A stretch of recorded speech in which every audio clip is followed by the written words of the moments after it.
Preview.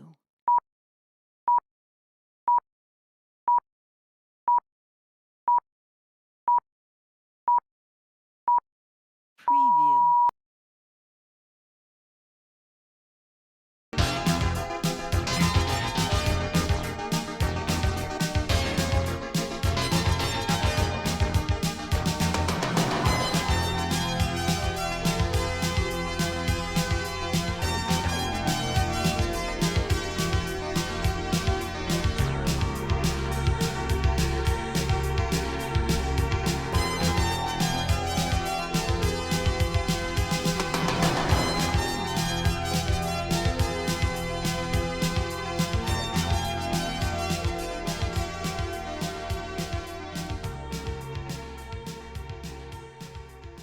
Segwaċ il-programma sportiva nsemmulkom Antonello Bela Wayne Mikallef jagħtukom merħba 12 l-appuntament ma' sensiela Formula Predictor. Il-kampjonat tal-Formula 1 issa ritorna.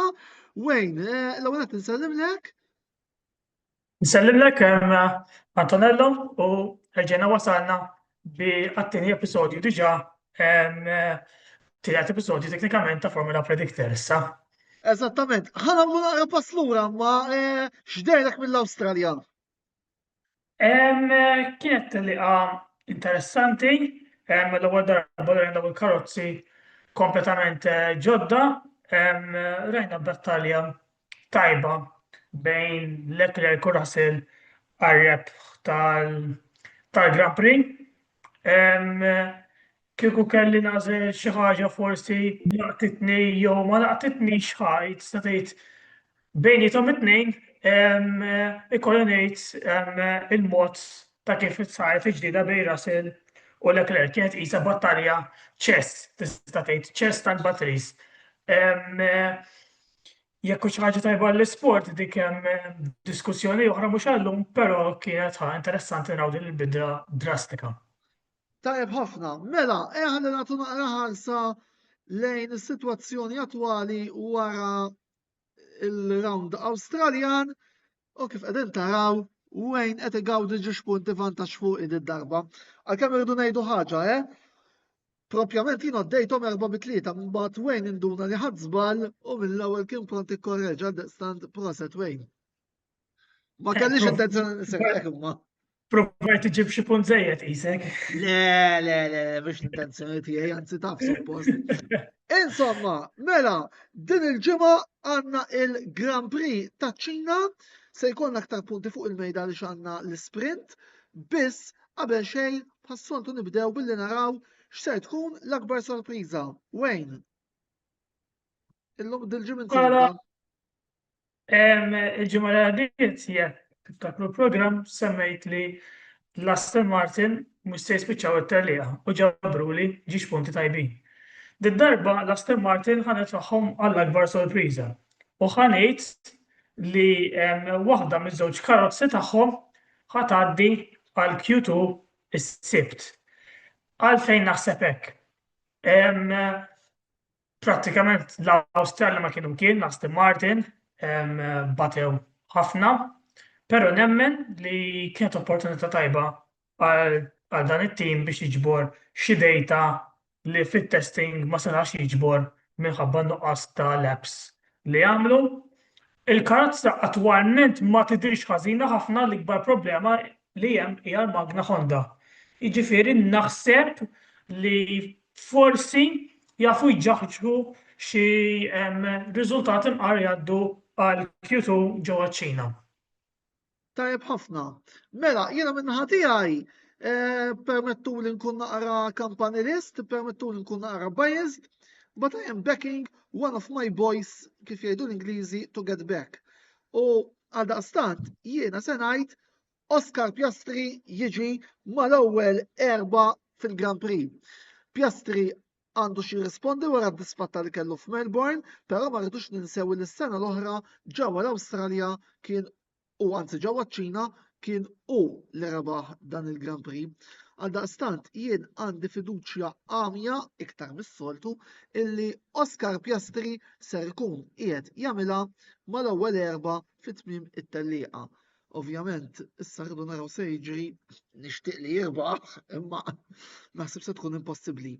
Mela, immorru għall-item li jmiss fuq l-aġenda tagħna l-akbar diżappunt. U darba l-għażla ħad tkun f'idejja. Naf li għaw ħafna fans ta' dan is-sewwieq li mhux se jieħdu pjaċir bli ser ngħid, imma jiddispjaċini għalihom darba naħseb illi Sergio Perez ser jitlef il-battalja tal-Cadillac kontra sieħbu Valtteri Bottas. Naf illi Perez huwa sewwieq tajjeb, huwa sewwieq validu, imma naf ukoll illi Bottas hawnhekk ġieli rebaħ u ġieli kellu suċċessi fi żmien li kien mal-Mercedes.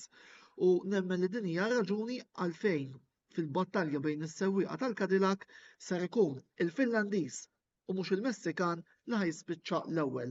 Mela, l-akbar disappunt min-naħa tiegħi Sergio Perez jispiċċa wara Valtteri Bottas fit-tiġrija. Wejn fidejk?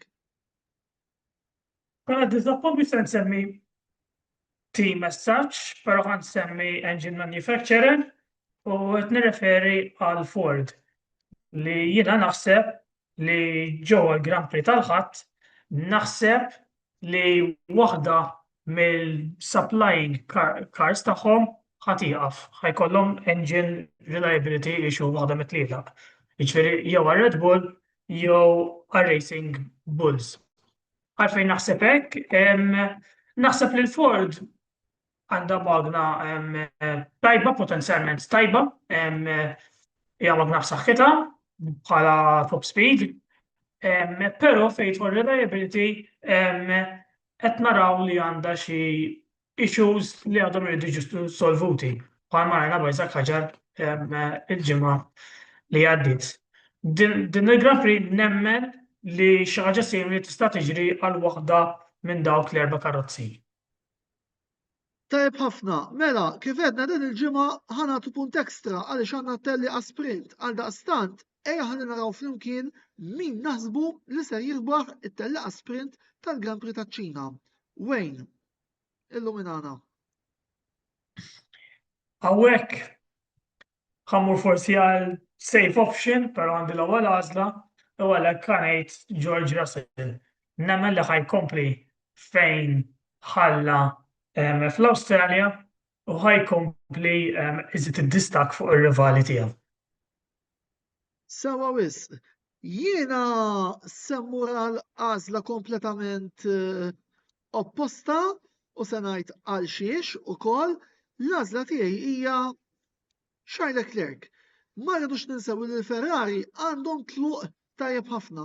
Apparti minn hekk, darba fiċ-Ċina ser ikollhom dik il-famuża Macarena Airwing u jiena naħseb illi f'telli qasira iva din tista' tkun l-ewwel darba li ħanaraw Ferrari tifraħ wara il-tellieqa. Ovvjament ma rridux ninsew neanke is-sena li għaddiet il-Ferrari rebħu fiċ-Ċina, imma din id-darba nemmen li se jerġgħu jirrepetu mhux b'Sir Lewis Hamilton iżda b'Charles Leclerc.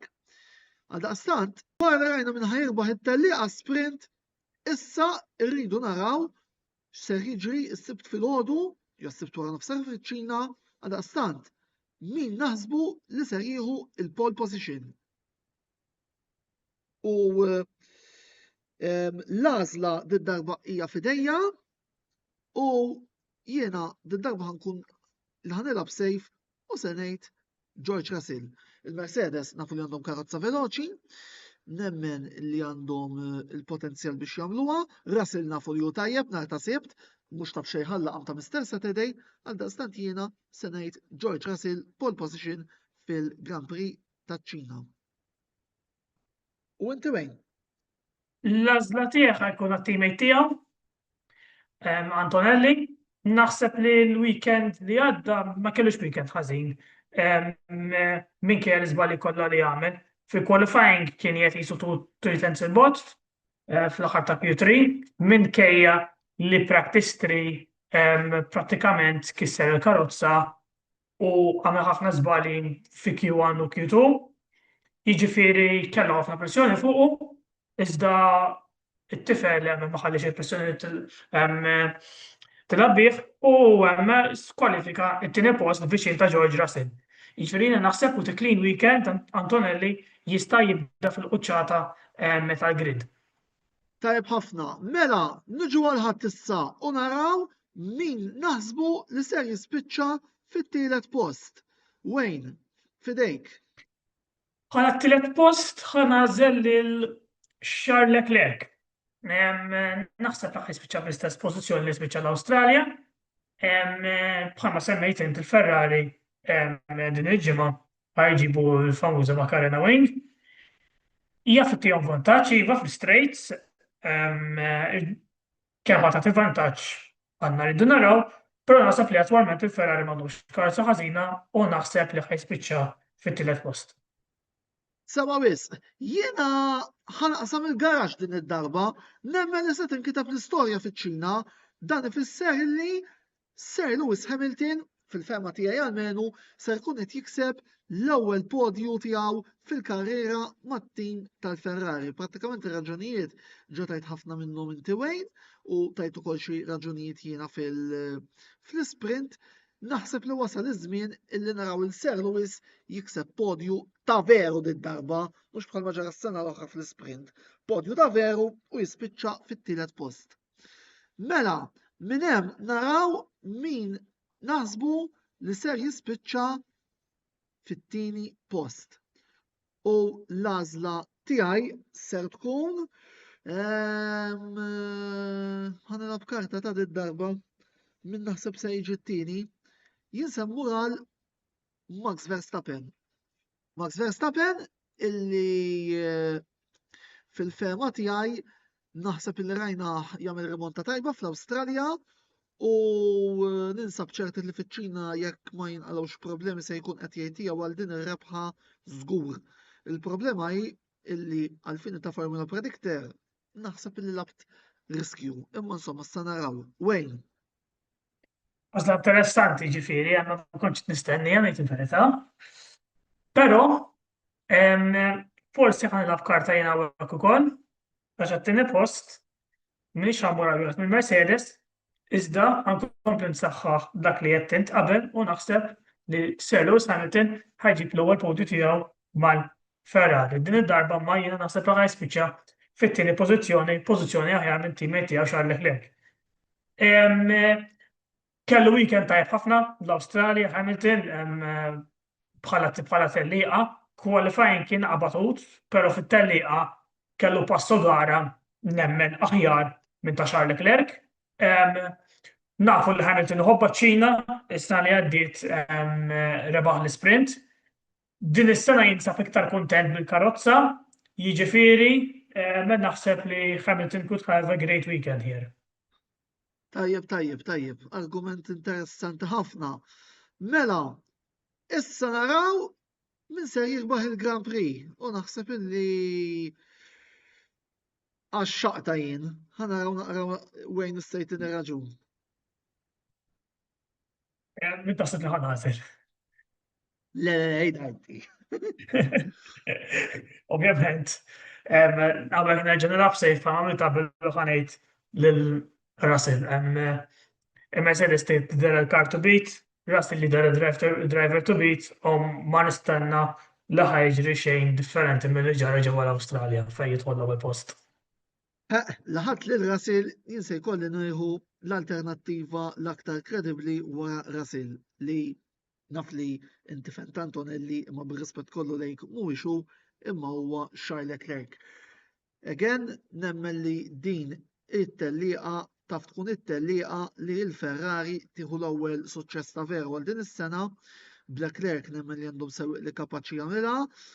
Tluq tajjeb, jiddefendi, kapaċi rajnu wkoll jiġġieled ma' Russell fl-Awstralja sakemm l-istrateġija ma kisretux, jiġifieri nemmen li jista' jkun naraw rebħa ta' Charles Leclerc f'Xangaj.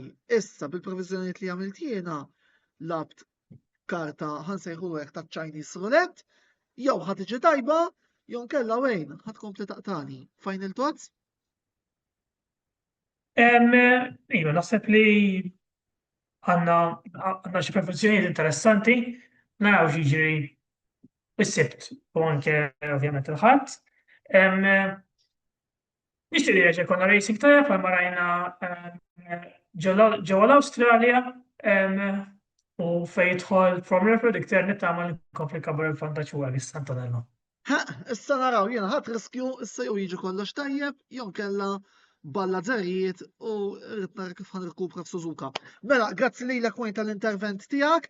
Illum f'dan il-programm nfakkarkom li Formula Predictor ta' din il-ġimgħa diġà jinsab disponibbli fuq il-YouTube channel tagħna.